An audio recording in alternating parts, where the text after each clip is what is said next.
அன்பார்ந்த பெரியவர்களே, தாய்மார்களே, சரித்திர புகழ் இருக்கக்கூடிய ஜோலார்பேட்டை சட்டப்பேரவை தொகுதியில நம்முடைய எண்மண் எண்மக்கள் யாத்திரை 174வது சட்டப்பேரவை தொகுதியாக நின்று கொண்டிருக்கின்றோம். நீண்ட நெடிய பயணத்துல, தமிழ்நாட்டினுடைய பயணத்துல மிக முக்கியமாக இருக்கக்கூடிய ஜோலார்பேட்டை ஜங்ஷன் என்றால் ஜோலார்பேட்டை. அப்படிப்பட்ட ஒரு மிக பழமையான முக்கியமான மையமாக இருக்கக்கூடிய ரயில் நிலையம் என்பது ஜோலார்பேட்டையினுடைய அடையாளம். அதையெல்லாம் தாண்டி இங்கு இருக்கக்கூடிய வேடியப்ப சுவாமியினுடைய அருளையும் வீரவரி ஆஞ்சநேயருடைய அன்பையும் பெற்றிருக்கக்கூடிய அற்புதமான தொகுதியிலே எண்மண் எண்மக்கள் யாத்திரையில் நின்று கொண்டிருக்கின்றோம். சகோதர சகோதரிகள், நம் எல்லோரையும் காக்கக்கூடிய கட்டேரி அம்மன் அவருடைய அருள் எப்பொழுதும் கூட ஜோலார்பேட்டை மக்களின் மீது அந்த அன்பு எப்பொழுதும் இருக்கும் என்கின்ற நம்பிக்கை எங்களுக்கு இருக்கு. சகோதர சகோதரிகளை, தமிழகத்திலே பழமையான தொகுதிகள் பல இருக்குதுங்க. அதுல உங்களுடைய தொகுதியும் ஒன்று. கிட்டத்தட்ட 3000 ஆண்டுகளுக்கு முன்பே அப்ப கற்கால மனிதர்கள் பயன்படுத்திய கற்கால கருவிகள் இந்த பகுதியிலிருந்து எடுக்கப்பட்டிருக்கிறது. அப்படிப்பட்ட ஒரு பெரிய சரித்திர புகழும் கூட நம்முடைய ஜோலார்பேட்டைக்கு இருக்கிறது. சகோதர சகோதரிகள், எல்லாவற்றையும் தாண்டி ஜோலார்பேட்டை மக்கள் தமிழகத்திலே எங்கே பிரச்சனை என்றால் உடனே முதலிலே ஓடி செல்லக்கூடிய ஆட்கள். 2019 சென்னைக்கு தண்ணீர் பஞ்சம் ஏற்பட்ட பொழுது, பெருநகர்ல மக்கள் தண்ணீர் இல்லாமல் தவித்த பொழுது, ஜோலார்பேட்டையிலிருந்து நீங்கள் அனைவரும் ரயில் மூலமாக 400 மில்லியன் லிட்டர் தண்ணீர் இங்கிருந்து சென்னைக்கு அனுப்பி வைத்தது. இப்படிப்பட்ட பேரும் புகழும் நல்ல மனமும் ஈகை குணமும் அன்பும் ஆதரவும் அரவணைப்பும் இருக்கக்கூடிய ஜோலார்பேட்டைக்கு இன்று வந்ததிலே மகிழ்ச்சி அடைகின்றோம். சகோதர சகோதரிகள், ஒரு காலத்திலே சோலைகள் நிறைய இருந்தனால அதனுடைய பெயர் சோலையார்பேட்டையாக இருந்தது. எங்கே பார்த்தாலும் கூட வனங்கள் காடுகளாக சோலையார்பேட்டையாக இருந்து இன்று மருவி ஜோலார்பேட்டையாக மாறி இருக்கிறது. ஆனா இன்னைக்கு வளர்ச்சி எங்கேயோ ஒரு இடத்துல நம்முடைய ஜோலார்பேட்டையை விட்டு விட்டு வளர்ச்சி வேறு பக்கம் போயிருச்சு அப்படிங்கிறதாங்க ஐயா அந்த யாத்திரையில நான் கண்டு கொண்டிருக்கக்கூடிய உண்மை. இப்படிப்பட்ட பழமை இருந்து, இப்படிப்பட்ட நாகரிகம் இருந்து, கற்கால மனிதர்கள் வாழக்கூடிய சான்றுகள் இருந்து, இப்படி இருந்தும் கூட ஒரே ஒரு சின்ன உதாரணத்தை சொல்றேங்க ஐயா. நம்முடைய கல்வி, சுகாதாரம், வேலை வாய்ப்பு, இது மூன்றும் தான் ஒரு அரசனுடைய முக்கியமான கடமை.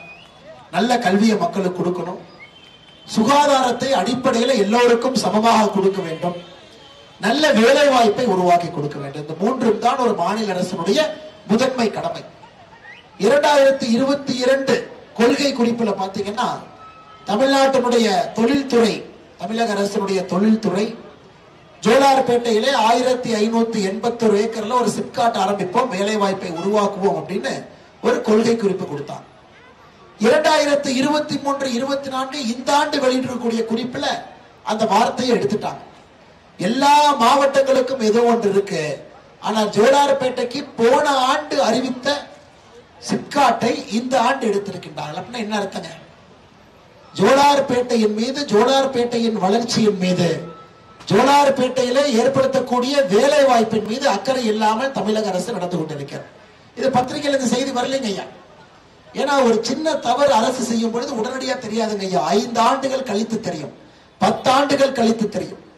ஒரு சிப்காட் வரல, ஒரு வேலை வாய்ப்பு வரல அப்படின்னா உடனடியா தெரியாதுங்க ஐயா. 10 ஆண்டுகள் கழித்து தெரியும்.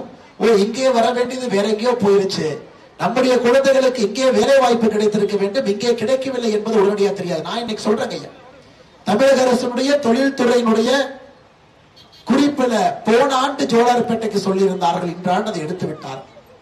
எந்த அளவுக்கு வளர்ச்சி, குறிப்பாக இந்த மாவட்டம் எல்லாம் நம்ம பார்க்கும் பொழுது ஐயா, திருப்பத்தூர், திருவண்ணாமலை மாவட்டங்கள் எல்லாம் தமிழகத்தினுடைய வளர்ச்சியில இவ்வளவு வளம் இருந்தும், கடுமையாக உழைக்கக்கூடிய மக்கள் இருந்தும், இது எல்லாவற்றையும் தாண்டி வீரமும் பாசமும் நேசமும் இருக்கக்கூடிய மக்கள் இருந்தும், இந்த பகுதியினுடைய வளர்ச்சி என்பது தமிழக அரசுகள் வேறு வேறு காலகட்டத்தில் ஆண்ட கட்சிகளாக இருக்கட்டும், ஆளுகின்ற கட்சிகளாக இருக்கட்டும், ஜோலார்பேட்டையை பொறுத்தவரை எந்தவித கவனமும் கொடுக்கலீங்க ஐயா. ஆனா நம்முடைய அரசு, பாரத பிரதமர் நரேந்திர மோடி அவருடைய அரசு தொடர்ந்து உங்களோடு நின்று கொண்டிருக்கின்றோம். உதாரணத்திற்கு உங்களுடைய ஜோலார்பேட்டையினுடைய ரயில்வே நிலையத்தை மறுபடியும் தரம் உயர்த்துவதற்காக அமிர்த் பாரத் திட்டத்துல 16 கோடி ரூபாய் நிதி சமீபத்தில் ஒதுக்கப்பட்டிருக்கிறது. அடுத்த ஆண்டுக்குள்ள வேலை நடத்த முடியுங்க ஐயா. இன்னும் இதனுடைய தரத்தை உயர்த்த வேண்டும் என்று, குறிப்பாக உங்களுடைய திருப்பத்தூர் மாவட்டத்திற்கு மட்டுமே, நீங்கள் இருக்கக்கூடிய திருப்பத்தூர் மாவட்டத்திற்கு மட்டுமே நம்முடைய ஆட்சியில நம்முடைய பாரத பிரதமர் அவர்கள் 9 ஆண்டுகள் ஒரு திட்டத்தையும் கூட உங்களுடைய வீட்டு வாசலுக்கு நம்ம கொண்டு வந்திருக்கிறோம்.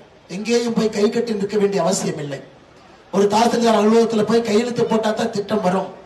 தாசில்தார் முன்னாடி கை கட்டி நின்னால் தான் பிரதமர் அவர்கள் விவசாயிகளுக்கு கொடுக்கக்கூடிய கௌரவ நிதி நம்முடைய வங்கி கணக்குக்கு ஏத்துவாரு. அது மாதிரி எதுவுமே இல்லைங்க ஐயா. நம்முடைய அரசை பொறுத்தவரை மோடியும் நீங்களும் நேரடியாக இணைந்திருக்கின்றீர்கள். இதான் நம்ம அரசுடைய சாதனை. 10 ஆண்டு காலத்துல டெக்னாலஜியை பயன்படுத்திங்க ஐயா. ஆதார் அட்டையை பயன்படுத்தி உங்களுடைய வங்கி கணக்கை பயன்படுத்தி நேரடியாக மோடி அவர்கள் உங்களோடு இணைந்திருக்கின்றார்.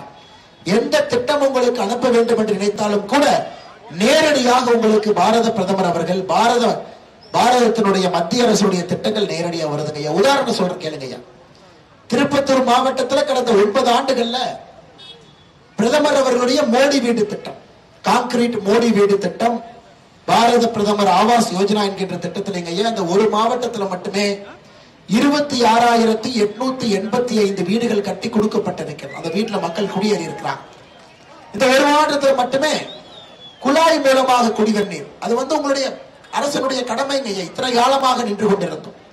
நம்முடைய தாய்மார்கள் சகோதரிகள் குடத்தை எடுத்துக்கிட்டு ஊர்ல கிலோமீட்டர் கணக்கில் நடந்து தண்ணி எடுத்துட்டு வருவாங்க. இன்னைக்கு ஒரு குடிநீர் நீர் என்பது உங்களுடைய அடிப்படை உரிமையாக மோடி அவர்கள் பார்க்கின்றார். குடிநீர் நீர் என்பது பைப்பு வீட்டுக்கே வர வேண்டும் என்று நினைக்கின்றார்.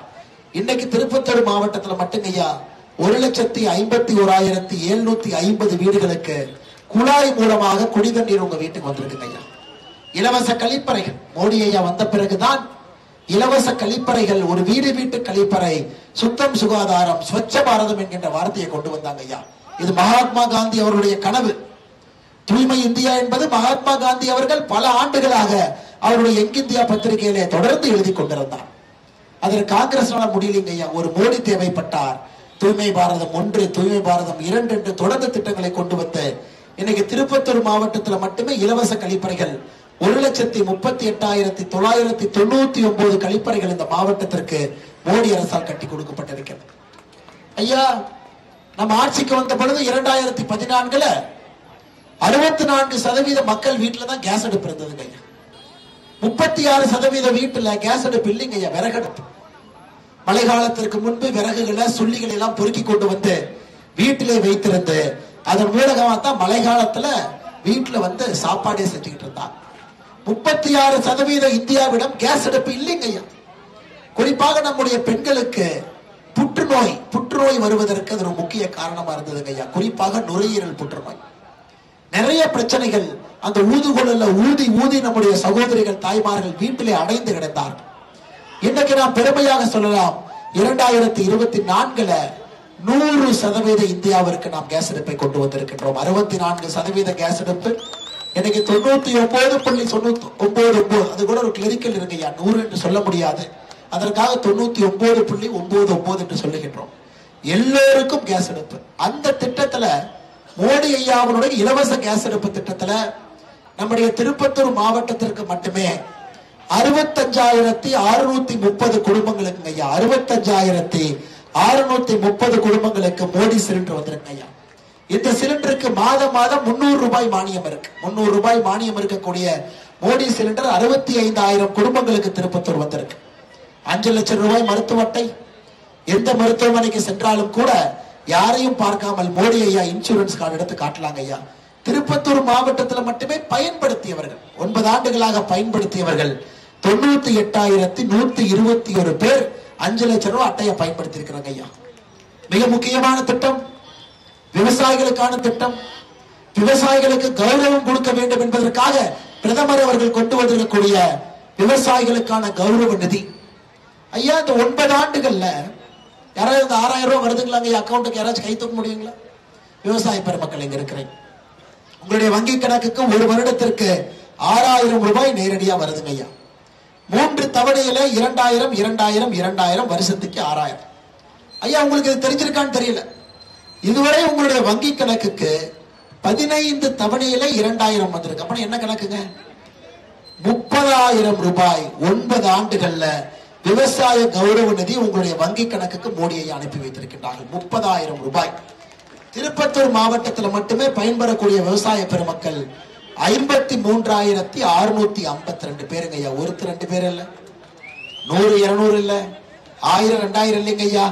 53,652 விவசாய பெருமக்களுக்கு இன்னைக்கு உங்களுடைய வங்கி கணக்குக்கு 30,000 ரூபாய் கௌரவ நிதியாக பிரதமர் அவர்கள் கொடுத்திருக்கிறார்.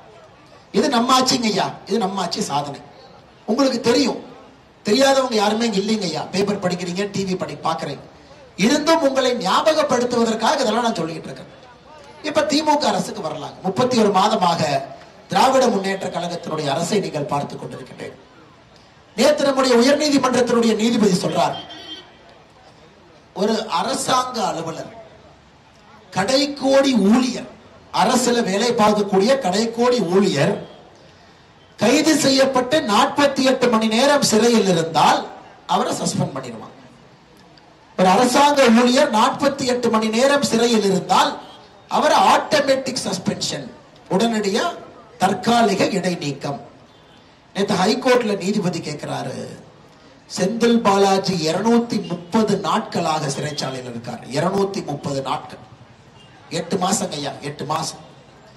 8 மாசமாக சிறையில் இருக்கக்கூடிய அமைச்சருக்கு நீங்க என்ன சம்பளம் கொடுக்கிறீங்க? இலாக்கா இல்லாத அமைச்சராக வைத்திருக்கின்றீர்கள். அதாவது எந்த இலாக்காவும் ஒதுக்காம அமைச்சராக நீடிக்கிறாரு. அமைச்சருக்கான எல்லா சலுகையும் கிடைக்குது. மாசம் அமைச்சருக்கு வரிப்பணத்திலே செல்லக்கூடிய சம்பளமும் போது எந்த விதத்திலே நியாயம் என்று சென்னை உயர் நீதிமன்றம் நேற்று கேள்வி கேட்டிருக்கிறார். இதாங்க அடிப்படை வித்தியாசம். தமிழகத்தை பொறுத்தவரை முதலமைச்சர் அமர்ந்திருக்கக்கூடிய நாற்காலில் இருக்கக்கூடிய 4 காலுகளுங்க ஐயா. முதலமைச்சர் சேர், நாற்காலியிலே 4 கால், ஒரு கால் ஊழல். ஊழல் செய்துதான் திராவிட முன்னேற்ற கழகம் என்கின்ற கட்சி இன்னைக்கு ஆட்சியில் இருக்கு. அதனால்தான் 35 அமைச்சர்கள் 11 அமைச்சர்கள் மீது ஊழல் வழக்கு நீதிமன்றத்தில் நடந்து கொண்டிருக்கிறது. நீதிமன்றத்தில் ஊழல் வழக்கு நடக்குதுங்க. ஏதோ அண்ணாமலை குற்றச்சாட்டு வைத்தான், பாரதிய ஜனதா கட்சி குற்றச்சாட்டு வச்சுச்சு, நரேந்திரனை குற்றச்சாட்டு வச்சார். இல்லைங்க ஐயா, 11 அமைச்சர்கள் மீது ஊழல் வழக்கு நீதிமன்றத்திலே நடந்து கொண்டிருக்கிறது. அதுல ஒரு வழக்கு தான் பொன்முடி அவர்களுக்கு வந்த தீர்ப்பு. அவர்களுக்கு தீர்ப்பு வந்து எம்எல்ஏ பதவியும் மந்திரி பதவியும் பறிவாயிரு. 11 அமைச்சர்கள். இந்தியாவில் எங்கேயுமே எந்த மாநில அரசிலும் 33% அமைச்சர்கள் ஊழல் வழக்கிலே நீதிமன்றத்தில் கேஸ் நடக்கிற அநியாயம் எங்கே இல்லைங்க ஐயா, இங்க மட்டும்தாங்க ஐயா. ஒரு அமைச்சர் புலால் சிறையில, ஒரு அமைச்சர் புலால் சிறைக்கு செல்வதற்கு தயாராக இருக்கின்றார். எங்கே பார்த்தாலும் கூட லஞ்சம், எல்லா இடத்திலையும் லஞ்சம் ஐயா. அதனால்தான் ஒரு கால், முதலமைச்சருடைய நாற்காலி ஒரு கால் என்பது லஞ்சம் ஐயா. இன்னொரு கால் ஜாதி அரசியல். தமிழகத்தில் ஜாதியை வச்சுதான் அரசியலே பண்றாங்க. பெரும்பான்மை சமுதாயம் சீட்டை கொடு, இரண்டாவது சமுதாயத்தை சுயேட்சையா போடு, ஓட்ட பிரிப்பார். இந்த சமுதாய காலில் போய் எலெக்ஷன்ல விழுவு, இந்த சமுதாயத்திற்கு ஒரு மணிமண்டபத்தை கட்டுக்கொடு, இந்த சமுதாய தலைவருக்கு ஒரு மாலையை போடு, அந்த சமுதாய தலைவரை பத்தி உயர்த்தி பேசு. இதை தவிர தமிழ்நாட்டில் வேற ஏதாச்சும் அரசியல் நடக்குதுங்களாங்க ஐயா?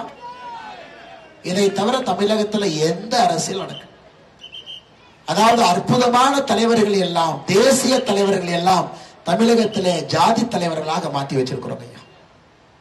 இன்னைக்கு நீங்க போய் தென் தமிழகத்திலே அற்புதமான தலைவர்கள் நிறைய பேர் இருக்காங்க.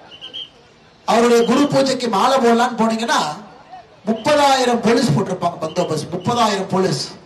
நமக்கே ஏதோ இந்தியா பாகிஸ்தான் பார்டருக்கு வந்த மாதிரி இருக்கும். ராமநாதபுரம் அந்த மாவட்ட பக்கம் போயிட்டீங்கன்னா தேசியத்திற்காக பாடுபட்ட தலைவர்களை ஜாதி என்கின்ற முத்திரையில் அடைத்தது திராவிட முன்னேற்ற கழகம் கட்சிதான். 1949க்கு பிறகுதான் ஒரு தலைவனுக்குமே சாதி என்கின்ற அடையாளம் தமிழகத்திலே குத்தப்பட்டுச்சு. அதை இன்னைக்கு அரசியல்ல கொண்டு வந்து பஞ்சாயத்து தேர்தல் வரை கொண்டு வந்து வார்டு தேர்தல் வரைக்கும் ஜாதியை கொண்டு வந்து திராவிட முன்னேற்ற கழகத்தினுடைய சாதனை. இந்த கட்சி எங்கேயா ஜாதியை ஒழிச்சானுங்க? அது பொன்முடி உங்க பக்கத்து மாவட்டத்துல அவர் மேல யாராச்சும் உட்கார்ந்தாங்கன்னா ஜாதி பேரை சொல்லிதான் பேசுவார். மேலே இருக்கக்கூடிய தலைவர்களுடைய ஜாதி பேரை சொல்லிதான் பேசுவார். எங்கே ஜாதியை ஒழித்தார்? ஜாதியை வைத்து வைத்து அரசியல் வியாபாரம் செய்து முதலமைச்சருடைய நாற்காலினுடைய 2வது காலே ஜாதி அரசியல் ஐயா. 3வது கால் குடும்ப ஆட்சி. அந்த குடும்ப ஆட்சியர் ஆட்டினீங்கன்னா குடும்ப ஆட்சியர். கோபாலபுரத்துல ஒரு குடும்பம் இன்னைக்கு 4வது தலைமுறைக்குள்ள எட்டி பார்த்தாச்சு. கலைஞர் கருணாநிதி ஐயா, அது போய் மு.க. ஸ்டாலின் ஐயா, அது போய் உதயநிதி ஸ்டாலின், இன்னைக்கு வந்து இன்பநிதி ஸ்டாலினும் ட்ரெய்லர் ரிலீஸ் பண்ணிட்டாங்க சேலத்துல. அந்த ட்ரெய்லர் ரிலீஸ் ஆயிடுச்சு. மெயின் பிக்சர் தான் பாக்கிங்க ஐயா. இன்னைக்கு கோபாலபுர குடும்பத்தினுடைய 4வது தலைமுறையை நோக்கி ஒரு பக்கம் போதும். தமிழகத்தில் நீங்க எங்க பார்த்தாலும் குடும்ப ஆட்சியில் இருப்பவர்கள் தான் அமைச்சர்களாக இருக்கிறார்கள். அன்பில் மகேஷ் பொய்யாமொழி 3வது தலைமுறை, கீதா ஜீவன் 2வது தலைமுறை, தங்கம் தென்னரசு 2வது தலைமுறை. எம்பிக்கள் எடுத்துக்கங்க, உங்க பக்கத்து எம்பி எடுத்துக்கலாம். துரைமுருகன் பையன் எம்பி, பொன்முடி அவர் பையன் எம்பி, தங்கம் தென்னரசு அவங்க தங்கச்சி தென் சென்னை எம்பி, தயாநிதி மாறன் எம்பி, அவங்க அப்பா முரசொலி மாறன். வட சென்னை எம்பிக்கு போனீங்கன்னா ஆற்காட்டு வீராசாமி ஒரு பையன் கலாநிதி வீராசாமி, சொல்லிட்டே போலாங்க ஐயா. அப்பா மந்திரியா இருந்தா பையன் எம்பியா இருப்பார். அப்படி மிஸ் ஆகி போச்சுன்னா மேயர் ஆக்கிடுவாங்க. இது புதுசைலன்னா மேயர், குடும்பத்துல மேயரும் கொடுத்து. சமீபத்தில் அந்த பாத யாத்திரையில ஒரு தொகுதிக்கு போயிருந்தாங்க ஐயா. அமைச்சர், அமைச்சருடைய மச்சான் உள்ளாட்சி பிரதிநிதி, அமைச்சருடைய மனைவி உள்ளாட்சி பிரதிநிதி, அமைச்சருடைய மகன் உள்ளாட்சி பிரதிநிதி, இன்னைக்கு உள்ளாட்சி பிரதிநிதிகள் வரைக்கும் குடும்ப ஆட்சியை கொண்டு வந்து வைத்திருக்கின்றார். 3வது கால் குடும்ப அரசியலுங்க ஐயா. 4வது கால் அடாவடித்தனம். அதுக்கு உங்க எம்எல்ஏவே ஒரு அற்புதமான சாட்சி. இந்த தொகுதியோட எம்எல்ஏ யார் இருக்கிறாங்களோ அவரே ஒரு அற்புதமான சாட்சி. ஒரு காலத்துல இங்க ஐயா எம்எல்ஏக்கள் எல்லாம் மக்களுக்கு சேவை பண்ணி எம்எல்ஏவா வருவாங்க. ஆனா கள்ளச்சாராயம் காய்ச்சினவன் கல்வி தந்து, அது குறிப்பாக ஜோலார்பேட்டை ஒரு காலத்துல பாருங்க, மக்களுக்கு பணி செய்து அற வாழ்க்கை வாழ்ந்து காந்திய போற வாழ்ந்தவங்க தான் முதல் 20 வருஷம் எம்எல்ஏக்கள் எம்பிக்களா இருந்தாங்க. இன்னைக்கு சாராயம் காய்ச்சினவன் எம்எல்ஏ. என்னன்னு கண்டினியூஸா அடாவடித்தனம், நேஷனல் ஹைவே கான்ட்ராக்டர்ல போய் ஒருத்தனை உதைக்கிறது, மிரட்டுறது, திரும்ப திரும்ப குடும்பத்தை வச்சு அவங்களே ஜோலார்பேட்டையில் இருக்கிற எல்லா கான்ட்ராக்டையும் எடுக்கிறது. உங்க எம்எல்ஏனுடைய சரித்திரத்தை கொஞ்சம் புரட்டி பார்த்தீங்கன்னா ஒரு புத்தகமே எழுதலாம் ஐயா. இன்னைக்கு இந்த 4 கால்களையும் உடைக்க வேண்டிய கடமை நமக்கு இருக்குங்க ஐயா. குடும்பாட்சியை உடைக்கணும், லஞ்சத்தை உடைக்கணும், ஜாதி அரசியலை உடைக்கணும், அடாவடித்தனமான அரசியலை உடைக்கணும். இந்த 4ஐயும் உடைத்தால் மட்டும்தான் தமிழகம், குறிப்பாக ஜோலார்பேட்டை வளர்ச்சி பாதைக்கு போகும் ஐயா. நமக்கு ஒரு அற்புதமான வாய்ப்பு இருக்கு. அது சொல்லுவாங்க இல்லைங்க ஐயா, ஒரு பட்டம் நம்புனா 4 மாங்காய் அடிக்கும்னு. எனக்கு 2024 பாராளுமன்ற தேர்தலில் மோடி என்கின்ற ஒரு மனிதனுக்கு ஒரு பட்டம் நம்புனா இந்த 4ஐயும் நம்ம காலி பண்ணிடலாங்க. மோடிக்கு 2024 பாராளுமன்ற தேர்தலில் நீங்கள் அளிக்கக்கூடிய ஒரு ஓட்டு மூலமாக குடும்பாட்சி காலி, அடாவடித்தனம் காலி, லஞ்ச லாவண்யம் காலி, ஜாதி அரசியல் காலி. 4ஐயும் காலி பண்ணக்கூடிய சக்தி உங்களுடைய ஒரு ஓட்டுக்கு 2024 பாராளுமன்ற தேர்தலில் உங்களுடைய ஒரு ஓட்டுக்கு அந்த பவர் இருக்கிறது சகோதர சகோதரிகளே. நிச்சயமாக நீங்கள் அதை செய்ய வேண்டும் என்கின்ற ஒரு பெரிய வேண்டுகோளை உங்கள் முன்னால் வைக்கின்றேன். இன்னைக்கு நம்ம முதலமைச்சர் எங்க போயிருக்கிறாருங்க? எங்க போயிருக்கிறார்? அண்ணா இங்க வீடு கட்டினவங்களா இருக்கீங்களா? ஆனா நான் புது வீடு கட்டியிருக்கேன்னு யாராச்சும் இருக்கீங்களா? நான் என்ன வீடு கட்டலீங்க ஐயா, கட்டினவங்க இருக்கீங்களா? இந்த பாக்கியம் கிடைச்சவங்க அண்ணன் இருக்கார். அண்ணன் நீங்க புது வீடு கட்டிட்டீங்க, சொந்தக்காரங்க எல்லாம் கூப்பிட்டீங்க, பால் காய்ச்சியாச்சு, வீட்டுக்கு குடியும் போயாச்சு. அதுக்கப்புறம் என்னை பார்த்து அண்ணே நான் புது வீடு கட்டுறதுக்கு இன்னொரு வீட்டை பார்க்க போறேன்னு சொன்னா ஏத்துக்கோமா? அதாவது முதலமைச்சர் அவர்கள் துபாய்க்கு போனார். துபாய்க்கு போகும் பொழுதே நான் சொன்னேன், இவர் தமிழகத்திற்கு முதலீடு கொண்டு வர்றதுக்காக போறீங்க, இவர் பணத்தை முதலீடு பண்ற போறார். உடனே திமுக காரங்க, திமுக தலைவர்கள் சொன்னாங்க, நான் சொன்னதற்கு மன்னிப்பு கேட்கலினா என் மேல மான நஷ்ட வழக்கு தொடுப்பேன். 200 கோடி ரூபாய்க்கு RS பாரதி நோட்டீஸ் அனுப்பிச்சார். நான் சொன்னேன், அதெல்லாம் மான இருக்கிறவன் நஷ்டீடு கேட்கணும் ஐயா, நீ எதுக்கு கேட்கிற, அதெல்லாம் கொடுக்க மாட்டேன். அதன் பிறகு அந்த மான நஷ்ட வழக்கு போட்டு ₹1 முதலமைச்சர் அவர்கள் துபாய்க்கு போய் குடிச்ச டீ காசு இன்னும் தமிழ்நாட்டுக்கு வரலைங்க ஐயா. ₹1 முதலீடு வரல. இது துபாய்க்கு போனது. இரண்டாவது, நம்முடைய முதலமைச்சர் அவர்கள் சிங்கப்பூருக்கு ஜப்பானுக்கு போனார். சிங்கப்பூருக்கு ஜப்பானுக்கு கோட்டு சூட்டெல்லாம் போட்டுட்டு போனாரு. 32 கோட்டு சூட் எண்ணி கூட சொன்னேன் பத்திரிகையாளர் சந்திப்புல, 32 கோட்டு சூட் போட்டிருக்காருங்க ஐயா. நான் கேட்டேன், எதுக்குன்னு துபாய், சிங்கப்பூர், ஜப்பான் எல்லாம் போறீங்க எதுக்குன்னு? தமிழ்நாட்டுல முதலீட்டாளர்கள் மாநாடு நடக்குது, அதுக்கு வாங்கன்னு கூப்பிடறதுக்காக போறேன். சரி, ஏதோ உண்மைத்தான் பேசுவாராட்டு இருக்குது, எல்லாம் வருவாங்களாட்டு இருக்கு. தமிழ்நாட்டிலே முதலீட்டாளர்கள் மாநாடு நடந்து முடிஞ்சிருச்சு. பாத்தீங்களாங்க ஐயா, நடந்து முடிஞ்சதுக்கு அப்புறம் யாராச்சும் முதலீடுன்னு ஸ்பெயினுக்கு போவாங்களா? ஒரு புது வீடு கட்டிட்டு பால் காய்ச்சிட்டு இன்னொரு வீட்டை கட்டுறக்கு நான் பார்க்க போறேன்னு போற கதை மாதிரி தான் இருக்கு. முதலீட்டாளர் மாநாடு முடிந்த பிறகு, அதுவும் மாநாடு முடிஞ்சு 10 நாள் கூட ஆகல, நான் ஸ்பெயினுக்கு போறேன்னு கிளம்பி போனாருன்னா இந்த ட்ரிப்பின் மீது உங்களுக்கு சந்தேகம் வருமா வராது? இந்த பயணத்தின் மீது சந்தேகம் வருமா வராது? அதனால் இவர்களை பொறுத்தவரை ஏமாற்று பேர்வழிகள், ஏமாற்றுவதை மட்டுமே தன்னுடைய தொழிலாக முதலமைச்சர் அவர்கள் வைத்திருக்கின்றார்கள். ஒரு பக்கம் பொய் சொல்றார். பிரதமர் மோடி அவர்களை பற்றி நிறைய பொய் சொல்றாருங்க ஐயா, நிறைய பேசுறார். மோடி அவர்களை இந்தியாவிலே இந்த அளவுக்கு பொய் சொல்லி தாக்கிய ஒரு மனிதன் இருக்காருன்னா திராவிட முன்னேற்ற கழகத்தினுடைய கட்சி தான். 2014 நம்மளை ஏமாத்திட்டாங்க ஐயா. இந்தியா முழுவதுமே மோடி அவர்களுக்கு ஓட்டு போட்ட பொழுது தமிழகத்தில் நம்மால முழுமையா மோடி அவர்களுக்கு ஆதரவு கொடுக்க முடியல. 2019 மற்றும் ஒரு முறை இந்தியா முழுவதுமே மோடி அவர்களுக்கு வாக்களித்த பொழுது நம்மால வாக்களிக்க முடியல ஐயா. இந்த முறை 2024 பாராளுமன்ற தேர்தலில் அந்த சரித்திர பிழையை நாம் சரி செய்வதற்கு தயாராக காத்திருக்கின்றோம். ஐயா, நம்முடைய ஆட்சிங்கிறது வெறும் வளர்ச்சி மட்டும் இல்ல, வெறும் வளர்ச்சி மட்டும் இல்லைங்க ஐயா. தமிழ்நாட்டிலே நடந்து கொண்டிருப்பதன் பேர் வீக்கம். நாம் செய்து கொண்டிருப்பது வளர்ச்சி. வளர்ச்சிக்கு வீக்குக்கு வித்தியாசம் இருக்குங்களாங்க ஐயா. வீக்கம்னா சைக்கிள் ஸ்டாண்ட போட்டுட்டு வீலை மட்டும் சுத்துறது வீக்கம். சைக்கிள் முன்னாடியே போல சைக்கிள் ஸ்டாண்ட போட்டு வீலை சுத்திட்டு இருக்காங்க.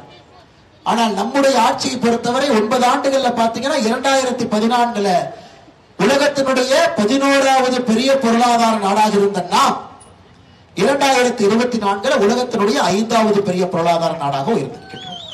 6 படிக்கட்டுகள் ஏறி இருக்கு ஐயா. வெறும் வளர்ச்சி மட்டும் இல்ல, வளர்ச்சியோடு நம்முடைய கலாச்சாரத்தை மீட்டெடுத்திருக்கின்றோம். நம்ம கலாச்சாரத்தை கூட கொண்டு வந்திருக்கோம். இன்னைக்கு அயோத்தியாவிலே ராமர் கோவில் கட்டி இருக்கின்றோம்.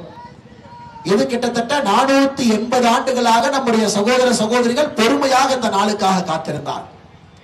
குழந்தை ராமனுக்கு வீடு கட்டி பிராண பிரதிஷ்டை செய்வதற்கு 480 ஆண்டுகளாக இந்தியாவுடைய சட்ட விதிகளுக்கு உட்பட்டு நம்முடைய சகோதர சகோதரிகள் காத்திருந்தார்கள். அதை பாரத பிரதமர் நரேந்திர மோடி அவர்கள் செய்து காட்டியிருக்கிறார். இது கலாச்சார மீட்டெடுப்பு இல்லைங்களாங்க ஐயா?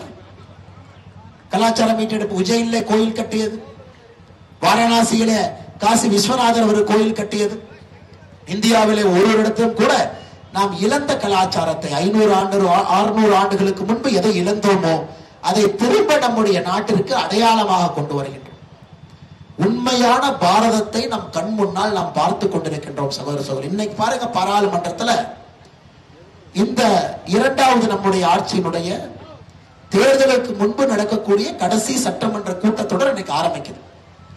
ஜனாதிபதி அவர்கள் மரபுப்படி வந்து அந்த கூட்டத்தொடரை ஆரம்பித்து வைப்பார்.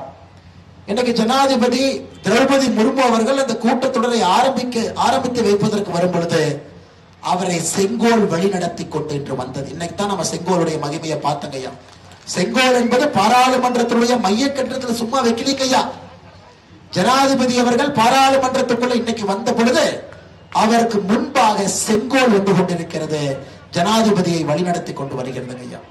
இன்னைக்கு நம்முடைய கலாச்சாரம் எதை செய்தாலும் கூட பாரதிய கலாச்சாரத்தினுடைய அடிப்படையில நம்முடைய நாட்டினுடைய வளர்ச்சியும் நடந்து கொண்டிருக்கிறது, நாடு முன்னேறி கொண்டிருக்கிறது. அதனால்தான் 2024 பாராளுமன்ற தேர்தலை பொறுத்தவரை இது முக்கியமான ஒரு சரித்திர தேர்தல் ஐயா. சாதாரண தேர்தல் இல்ல. எல்லா இடத்துலயும் பாக்குறாங்க ஐயா. எனக்கு 174வது தொகுதிங்க ஐயா. 173 தொகுதியை தாண்டியாச்சு. அப்படின்னா 173 இடத்துல இந்த மாதிரி பேசி இருக்கிறாங்க. 173 இடத்துல மக்களை சந்தித்துக் கொண்டு வருகின்றனர். ஒரு ஊராக தென் தமிழகம் முழுவதும், கொங்கு பகுதி, மத்திய மண்டலம், டெல்டா இன்னைக்கு இங்க நின்று இருக்கிறாங்க ஐயா. மக்களுடைய மனநிலையை மிக தெளிவாக 6 மாத காலமாக பார்த்து கொண்டே ஒரு ஊராக வர்றாங்க ஐயா. இன்னைக்கு என்னடாங்க ஐயா, மாற்று கட்சி நண்பர்கள் நம்ம யாத்திரையில பெரிய அளவுல வருவாங்க, கரவேட்டியோட வருவாங்க. நான் கேட்பேன், என்னன்னு உங்க கட்சி எங்களோட சண்டை போட்டுட்டு இருக்கு, நீங்க தைரியமா வர்றீங்க அப்படின்னு. அதற்கு எல்லா சகோதர சகோதரிகளும் ஒரு வார்த்தையை தெளிவாக சொல்றாங்க, அண்ணே 2024 மோடிக்கான தேர்தல். நாங்க எல்லோரும் தெளிவாக இருக்கின்றோம். 2024 மோடிக்கு எதிராக பிரதம மந்திரி வேட்பாளரை இல்லைங்க அண்ணா, யாருமே இல்ல. யாரை கொண்டு வந்து நிறுத்துவீங்க?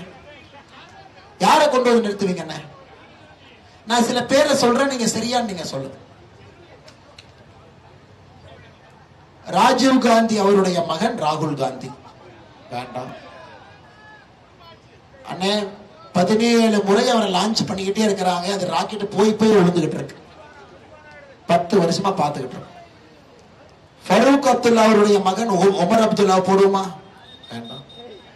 லல்லு பிரசாத் யாதவனுடைய மகன் தேஜஸ்வி யாதவ், மம்தா பானர்ஜி, அரவிந்த் கெஜ்ரிவால். சரி வேண்டாம், உங்களுக்கு வேண்டாம், எனக்கு வேண்டாம். ஸ்டாலின் அவங்க பயப்படுறாங்க. ஸ்டாலின் அவங்க பேரை சொன்ன உடனே அலறி அடிச்சு பின்னி பெரம்பெடுத்து ஓடுறான். அண்ணே 31 மாசமே தாங்க முடியல, உங்க பாட்டு கையில மைக் இருக்குன்னு ஸ்டாலின் ஐயா பேரை சொல்லிட்டு போயிட்டே இருக்கிறேன் நீ அப்படின்னு நீங்க திட்டுறீங்க. சகோதர சகோதரிகளே, அந்த சேர்ல அதற்கு தகுந்த பொருத்தமான ஒரு மனிதர் அந்த சேர்ல அமரணுங்க ஐயா. ஒரே ஒரு மனிதன் மட்டும்தான் கண்ணு கெட்டிய தூரம் வரை இருக்கின்றான், அது நரேந்திர மோடி. இந்த முறை கட்சியை பார்த்தெல்லாம் ஓட்டு யாரும் போட போறது இல்லைங்க ஐயா. கட்சியை பார்த்து ஓட்டு போடுறதுக்கான தேர்தல் இல்லைங்க ஐயா. 2024 மோடி அவர்களை மறுபடியும் வந்து அமர வைக்கும் பொழுது ஒரு வளர்ச்சி அடைந்த பாரதத்தை நமக்கு கொடுத்து விட்டுத்தான் மோடி அவர்கள் செல்வார்கள். அது எந்த மாற்று கருத்து இல்லைங்க. 550 ஆண்டுகளுக்கு முன்பு எந்த இடத்தை இழந்தோமோ அதே இடத்தை பிடித்து கொடுத்து விட்டுத்தான் பாரத பிரதமர் நரேந்திர மோடி அவர்கள் செல்வார். அதனால இந்த தேர்தலை பொறுத்த வரைக்கும் ஐயா, இது கட்சியை பார்த்து ஓட்டு போறது இல்லைங்க ஐயா. மோடி என்கின்ற மனிதனுக்காக நாம் வாக்களிப்பதற்கு தமிழக மக்கள் தயாராக இருக்கின்றார். இன்னைக்கு பாத்தீங்கன்னா இத்தனை பஸ் போடுங்க ஐயா. இந்தி கூட்டணி இந்த மாதிரி ஒரு பஸ் தான். டிரைவர் யாருன்னா நிதிஷ்குமார், அவர் தான் இந்து கூட்டணி ஆரம்பிச்சார். அவர் வண்டியை ஸ்டார்ட் பண்ணாரு. முதல் ஆளா மு.க. ஸ்டாலின் ஐயா ஏறினார். ஐயா பஸ் நல்லா இருக்குதுப்பா, புது பஸ், ஏசி பஸ், நான் ஏறுறேன். ஒருத்தரா ஏறினாங்க. இத்தனை பேர் பஸ்ல ஏறினாங்க. சகோதரிகள் எல்லாம் பேச கேட்டிருக்காங்க. பஸ் போயிட்டு இருந்தது. நான் அப்பவே சொன்னேன், யோ வடக்க போறதுக்கு தெக்க போயிட்டு இருக்கிறீங்க, கரெக்டா பார்த்து ஓட்டுங்க யான். நிதிஷ்குமார் அண்ணே ஒரு 3 மாசம் ஓட்டி பார்த்தாரு. இவனுங்களை நம்பி நாம வண்டி ஓட்ட முடியாதுன்னு பஸ்ஸை நிறுத்திட்டு டிரைவர் இறங்கி ஓடி வந்து நம்ம வண்டியில் ஏறிட்டார்.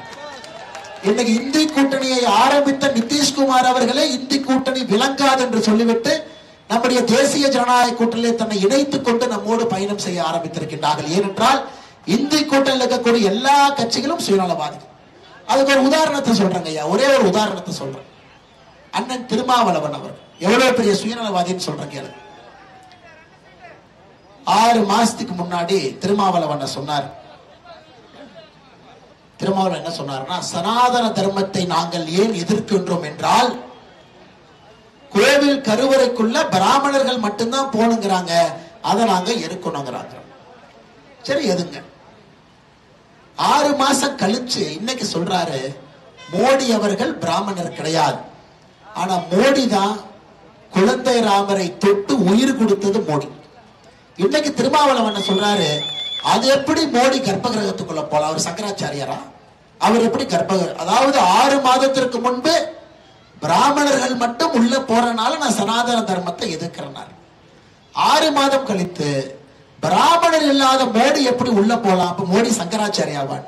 ஐயா 2 சீட்டுக்கு இவனுக்கு படுற பாடு இருக்கு. எத்தனை மாத்தி பேசி, எத்தனை உருட்டி, எத்தனை பொய்ய பேசி 2 சீட்டுக்கு இவங்க அடிக்கிற பல்ட்டிய பார்த்தா தமிழ்நாட்டினுடைய இன்னைக்கு காங்கிரஸ் கட்சி, திமுக ராஜகண்ணப்பன் அமைச்சர் சொல்றாரு, இந்த காங்கிரஸ் கட்சி தேர்தல்லாம் மட்டும் கிளம்பி வருவானுங்க, வந்து சீட்டை கொடுன்னு வருவானுங்க. மிச்ச நாள்ல எங்க இருக்கானுன்னு அட்ரஸும் தெரியாது, அடையாளம் தெரியாது. காங்கிரஸ் கட்சி யாரும் பார்த்ததே இல்லை. உடனே அழகிரி என்ன சொல்றாரு, நீங்க திமுக காரங்களை ஓவரா திட்டினீங்கன்னா நாங்க சென்னையிலேயே சீட்டு வேணும்னு கேட்டுருவோம் பாத்துக்கங்க அப்படின்னு. இது என்ன பாகிஸ்தான்காரன் சொல்ற மாதிரி, என்னை ரொம்ப மிரட்டினா துப்பாக்கி வச்சு நானே சுட்டுக்குவேன் பாகிஸ்தான்காரன் மிரட்டுற மாதிரி.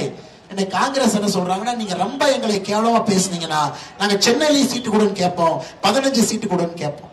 ஐயா காங்கிரஸ் கட்சி எங்கேயாச்சும் பார்த்திருக்கிறீங்களா?